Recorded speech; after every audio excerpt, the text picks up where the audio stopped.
Maria, sana maintindihan mo. Malaki ang galit ko sa Crazy Five pero hindi kaya ng konsensya kong pumatay. Hindi ganong klaseng paghihiganti ang gusto ko. Hindi basta-basta makakasalanan ng mga iyon sa iyo, Mira. Pati sa pamilya mo. Nakalimutan mo na ba ang nangyari sa tatay mo na si Crisanto?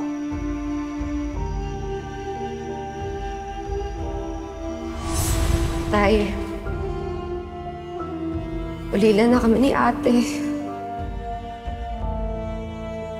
Alaala niyo na lang ni nanay na natira sa amin.